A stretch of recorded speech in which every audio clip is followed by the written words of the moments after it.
El teatro griego de la antigüedad clásica se dio aproximadamente desde el siglo VI antes de nuestra era, a través de la presencia de tres dramaturgos que son importantes por su trascendencia en todo sentido.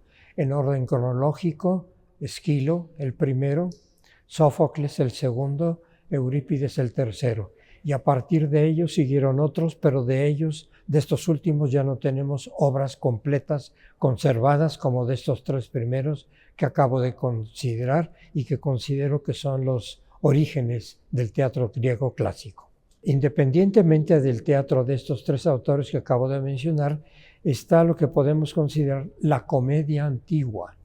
El caso de Aristófanes, por ejemplo, pero el caso de Aristófanes ya es la esencia del teatro suyo es diferente de la de estos tres que acabo de mencionar, porque ya no se ocupa tanto de temas esenciales o existenciales, sino de temas de la vida cotidiana de gente común, sencilla, de la época. Sería el caso de Aristófanes, por ejemplo, o el caso de Menandro, que ya son comedias, también con sentido, con una finalidad de entretenimiento, de señalar costumbres cotidianas de gente sencilla.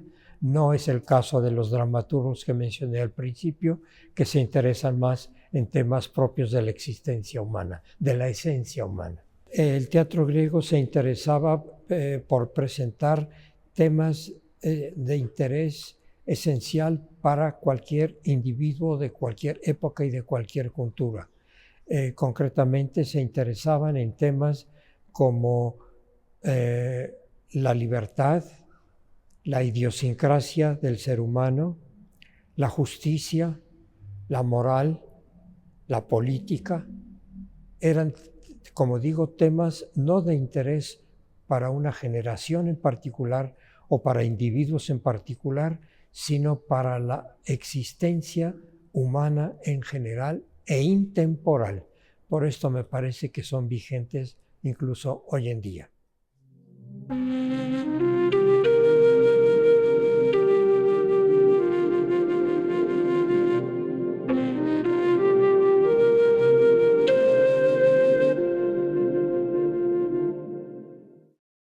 Las tragedias se ofrecen, ya en su forma acabada, en 5 actos, y cada uno de estos actos dividido en escenas, las cuales son de número indeterminado.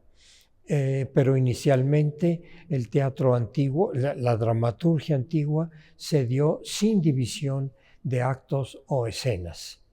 La obra daba inicio en el primer verso del libreto escrito por el autor, y este era el inicio de la obra, no había un preámbulo, ¿no? Al término de cada escena había una pausa, pausa que era aprovechada para la presencia del coro. El coro de las tragedias solía atravesar el escenario recitando, entonando un tema, una leyenda. Danzando y cantando el coro atravesaba la escena. No la escena donde estaban los actores, sino la parte baja del teatro. En la escena estaban solo los actores. Abajo estaba el coro que entraba por la derecha de ese espacio y salía por la izquierda, y lo solía atravesar danzando, cantando o recitando. Pero me parece importante registrar que el coro se movía en la parte baja frente al escenario, no dentro de la escena, sino en la parte baja, como digo, de derecha a izquierda, danzando y recitando los textos que tenían alguna relación con lo que se significaba en la parte alta.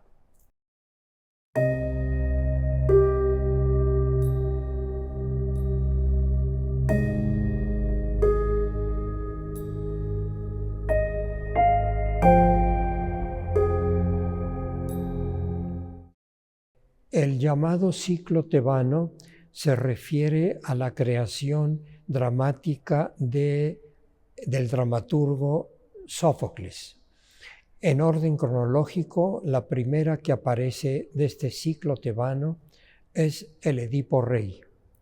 Le siguió el caso de Antígona, y ese ciclo tebano se cierra con Edipo en Colono. El caso del Edipo Rey plantea el tema de la esencia humana, de lo que es el ser humano y de su idiosincrasia, lo que es inmutable. Concretamente, a Edipo se le había señalado el destino de que él mataría a su madre, posteriormente, sin saberlo, se casaría con ella, después tendría un hijo de ella, es el caso de Edipo. Con esto el poeta quiso decir que el destino humano es algo la idiosincrasia humana es algo establecido, fijo, que no va a cambiar. Podrá ser matizado, pero no va a cambiar en esencia. Y Edipo representa esta idea, el Edipo Rey. El destino había señalado para Edipo esa situación, lo que se acaba de decir, ¿no? Que él mataría a su padre, todo sin saber que era su padre. Es decir, lo mata porque iban por un camino ambos en sentido opuesto, uno respecto del otro, y tienen una pequeña discusión respecto de quién va a pasar primero. Aquí el camino es muy estrecho, uno tiene que dar paso al otro antes de seguir su camino. No se ponen de acuerdo, discuten, y Edipo, molesto, enojado con su padre, sin saber que es su padre, lo mata por esa discusión de quién tiene derecho de paso en primer lugar. Lo mata sin saber que es su padre. Eso es un hecho del mito clásico, ¿no? Y resulta que era el rey de Tebas, al que mata Edipo. Y como tal rey, y él como persona que elimina al rey, tiene derecho sobre la esposa del rey. Y entonces por eso se casa con ella y asume la monarquía de Tebas, Edipo. Todo esto sin saberlo. Muy posteriormente se entera y pasa la tragedia. Edipo, cuando conoció el destino que tenía asignado por la existencia humana, decide ausentarse de la familia para no correr el riesgo de matar a su padre y casarse con su madre. Se ausenta de Tebas y él vive por otro lado. Y a la vuelta de los años ocurre este encuentro en un camino, y ahí es donde se cumple lo establecido por el destino. Pero Edipo desde niño se ausentó de Tebas, y por esto es que no sabía quién era su padre, ni cómo se llamaba, ni quién era su madre, ni nada. Esta es una de las ideas del teatro de Sófocles. El destino señalado por los dioses no tiene escapatoria. El destino se va a cumplir independientemente de cualquier circunstancia. Y Edipo es un ejemplo de ese pensamiento de la antigüedad.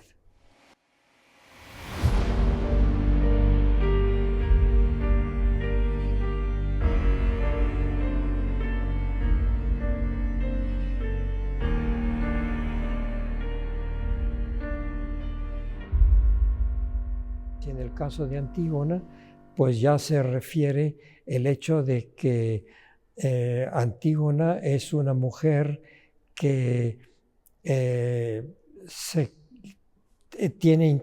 tuvo interés en ella el hijo de Edipo, interés amoroso, quería casarse con ella, y finalmente no lo consigue porque se cumple la segunda etapa del destino señalado por Sófocles, que es la muerte de Edipo. Y resulta que él publicó una ley por la cual se decía que debía ser condenado a la pena capital cualquier persona que diera sepultura a los restos de Polinices, un hermano de Antígona. Polinices había entrado en conflicto con su hermano por la disputa del poder de Tebas. Y surge una discusión, un pleito entre hermanos, y a consecuencia de ello muere Polinices. El rey de Tebas, Creonte, está en desacuerdo con esa situación del asesinato de Polinices y entonces dicta una orden, una ley, por la cual se condena a muerte a la persona que dé sepultura o que otorgue ritos funerarios al cadáver del hermano que mató a Polinices. Antígona decide que ella físicamente no puede dar sepultura al cuerpo de su hermano, pero decide hacerle una honra funeraria. Cubre el cuerpo con tierra y se inclina ante él en una muestra de respeto al hermano fallecido. Pero resulta que una persona que pasa por ahí se da cuenta de lo que ocurre con Antígona y el cadáver de Polinices y la denuncia ante Creonte. Creonte inmediatamente decide que Antígona debe morir también. Pero Antígona señala lo siguiente. Dice que ella está consciente de la ley dictada por el monarca Creonte, pero frente a una ley dictada por un ser humano, aunque sea un rey, entra en conflicto con las convicciones morales de cada persona. Y Antígona dice que su convicción moral es de respeto y por lo tanto de rendir honores funerarios a su hermano. Es decir, entra en conflicto la moral de Antígona con la ley dictada por el monarca de Tebas, Creonte. Este es el conflicto planteado por el drama Antígona. Desde luego, no hay una respuesta definitiva en el drama. Simplemente se plantea el conflicto. La ley dictada por un monarca, Creonte, frente a la moral de una persona representada por Antígona. Está planteado el conflicto, no una conclusión al respecto. Antígona, ante la situación del conflicto creado o generado por el dictado de una ley, se ausenta de ese espacio, se va a una cueva y ahí en esa cueva se suicida.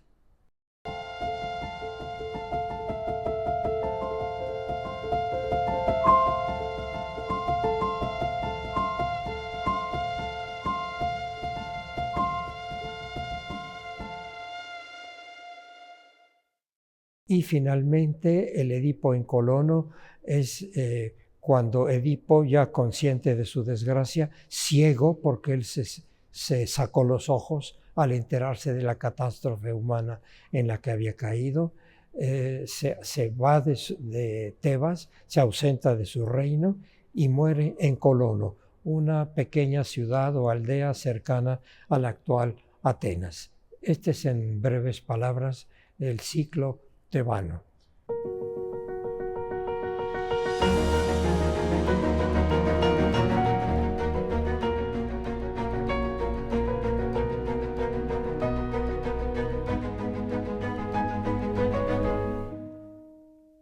La crítica al poder por parte de los autores clásicos, tanto de Grecia como de Roma, se dio en el teatro, incluso en la comedia, pero en el caso de la comedia con un afán, digamos, risible, provocador de risa, no de cuestionamiento reflexivo, intenso o esencial, ¿no? Como motivo de entretenimiento, de risa.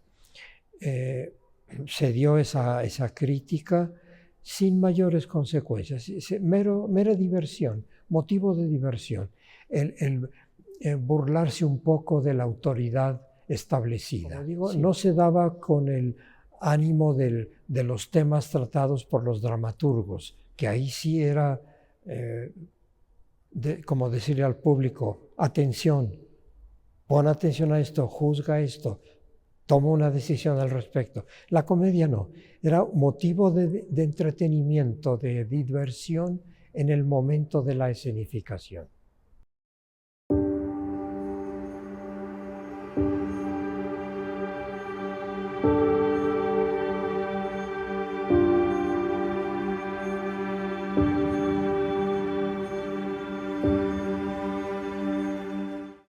Para los antiguos romanos, el teatro griego y en general la cultura griega era un paradigma en todo sentido. Por lo tanto, el teatro para el romano de la antigüedad era un modelo a imitar.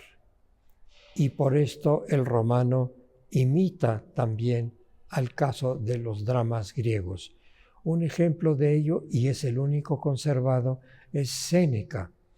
De los demás tragediógrafos romanos no se conocen obras completas, por esto es que no se puede decir cómo se llamaba tal pieza o cuál era su tema esencial o sus partes. Del único que se conoce algo es de Séneca, y para Séneca los tragediógrafos griegos son un modelo, un paradigma a seguir. Pero desde luego el matiz, el énfasis en el tema del destino en el teatro romano conservado, conocido, no tiene parangón. No tenemos muestra de ello. Tal vez la hubo o seguramente la hubo, pero no tenemos constancia documental con base en la cual decir esto sí ocurrió o no ocurrió.